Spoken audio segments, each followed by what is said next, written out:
नमस्कार, मैं हूं आपके साथ कंचन मिश्रा और आप देख रहे हैं खबर आजाद भारत समाचार। पेश है आज के प्रमुख समाचार। देश दुनिया की प्रमुख खबरों पर नजर डालने से पहले आपसे अपील है कि खबर आजाद भारत समाचार चैनल को जरूर सब्सक्राइब करें। बालोद जिला भाजपा कार्यालय में 2024 के लोकसभा चुनाव के मद्देनजर प्रदेश प्रवक्ता देवलाल ठाकुर, जिला अध्यक्ष पवन साहू, छाया विधायक गुंडरदेही बीरेंद्र साहू द्वारा संयुक्त प्रेस कॉन्फ्रेंस रखा गया, जिसमें भाजपा द्वारा किया घोषणा पत्र में दिए गए वादे को पूरा करने की बातें कही और आगे क्या कहा, सुनिए पूरी प्रेस कॉन्फ्रेंस की बातें।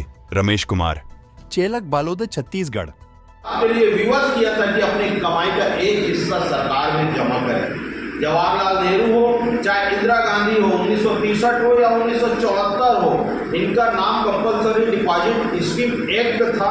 इसके अंतर्गत सभी करदाताओं को, संपत्ति धारकों को, सरकारी कर्मचारियों को अपनी कमाई का एक हिस्सा सरकार के पास जमा करना होता था। तब पूर्व प्रधानमंत्री मनमोहन सिंह इनके मुख्य सलाहकार होते थे।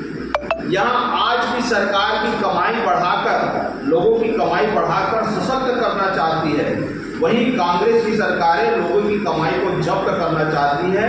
इन कानूनों के तहत सरकार को यह ताकत भी दी है कि इस बात का निर्णय ले इसका पैसा कितने दिन रखा जाए और कब वापस दिया जाए।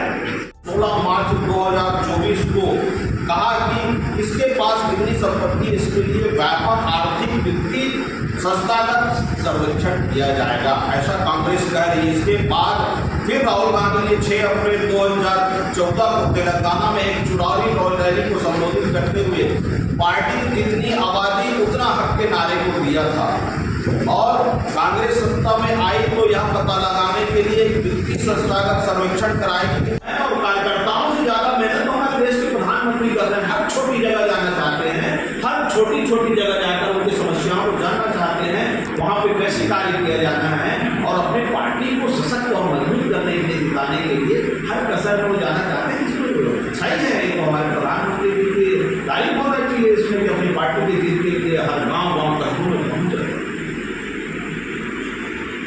उनके द्वारा यह किया जा मतलब यह बताया जा रहा है कि यह किया जा सकता है, जबकि भाजपा उसे यह बता रही है कि यह किया जाएगा, ऐसा बोल रही है। इसी बात की चिंता है कि वो धार्मिक रूप से देश की बंटवारा पहले भी कांग्रेस की सरकारें नहीं कर चुकी है और आज भी देश की जनता से छुपा रहे हैं कि आप एक मध्यम वर्गीय, ओबीसी वर्ग, ST/SC लोगों के जमीनों का आप बंटवारा करोगे तो अल्पसंख्यकों का उनका हिस्सा ज़्यादा होना चाहिए। पूर्व प्रधानमंत्री पहले कह चुके हैं।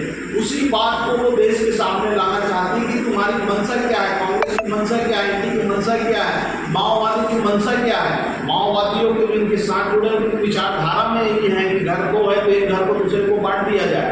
मतलब जो मेहनत पसीने से आदमी कमा कर अगर 2 घर बनाए हुए दूसरी जगह तो उसके एक घर को छीन ले सरकार, या कोई अपने बच्चों के लिए FD कराए हुए एक सामान्य नौकरी करने वाला आदमी अपने बच्चों की नौकरी, शादी ब्याह के लिए FD कराए तो उसको सरकार ले ले।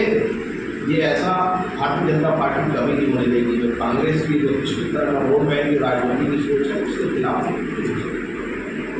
और कांग्रेस ने मुसलमानों का देश के संसाधनों पर पहला हक वाला जो मनमोहन सिंह का बयान अचानक नहीं आया है, इसमें मनमोहन सिंह ने कहा है कि इस देश के संसाधनों में मुसलमानों का ज़्यादा हक एवं अधिकार होगा। ठीक इसी दौरान कोशिश की जा रही थी शेड्यूल कास्ट की लिस्ट में मुसलमानों को भी घुसाया जाए, मुसलमानों की सरकारी नौकरियों में अलग से 15% आरक्षण दिया जाए, ओबीसी आरक्षण को धर्म के आधार पर बांटकर मुसलमानों को 6% अलग से दिया जाए, धर्म परिवर्तन करने पर भी SC/ST का दर्जा कायम रहे, ऐसा कांग्रेस चाहती है। लेकिन मुसलमानों को संसाधन पर पहला हक देना सिर्फ बयान नहीं था, इसकी प्रक्रिया बहुत पहले से चल रही थी। रिटायर्ड चीफ जस्टिस कांग्रेसी नेता रंगनाथन मिश्रा इसी दौरान अपनी रिपोर्ट में लिख रहे थे कि मुसलमानों में भी जाति है, उनमें भी SC माना जाए और उस लिस्ट में उनको भी आरक्षण दिया जाना चाहिए। ये सिफारिश की गई कि SC धर्म बदल कर अगर मुसलमान भी बन जाता है कि उनकी एससी की जो आरक्षण प्रणाली है वो बनी रहे। रंगनाथन कमीशन ने मुसलमानों को नौकरियों में 15% आरक्षण देने की सिफारिश किया था। ओबीसी के 27 आरक्षण के माध्यम से बढ़ा होगा कि पूरे ध्रुव शहर को एक इनकी कमेटी द्वारा नोटिस दिया गया कि ये सारी जमीनें हमारी हैं और वो संविधान के तहत उनको अधिकार भी मिला हुआ है, लेकिन वहाँ पूरा शहर हलाकान हो गया था कि आखिर ये पूरी हमारी जमीन कैसे उस बोर्ड को चले गया। तो इस बात के लिए सारा देश चिंतित है कि जिस प्रकार से तुष्टीकरण की राजनीति को लेकर कांग्रेस आगे बढ़ रही है, आने वाले समय में हमारे बहुसंख्यक समाज है उनके लिए कोई कानून है कि नहीं, ये देश जानना चाहती है। और हमेशा भारतीय जनता पार्टी का एक एजेंडा रहा है सबका साथ, सबका विकास और सबका विश्वास, सबका हिस्सा बराबर हो, किसी के लिए ज़्यादा ना हो, ऐसा भारतीय जनता पार्टी चाहती है। लेकिन कांग्रेस जिस प्रकार से तुष्टीकरण की राजनीति कर रही है, वोट बैंक की राजनीति कर रही है, वो सर्वत्र निंदनीय है और देशवासी इसका करारा जवाब अवश्य देंगे। और इस देश में भारतीय जनता पार्टी के हमारे देश के यशस्वी प्रधानमंत्री नरेंद्र मोदी जी जो सबका साथ सबका विकास लेकर चल रहे हैं, उसको इस बार फिर से पुनः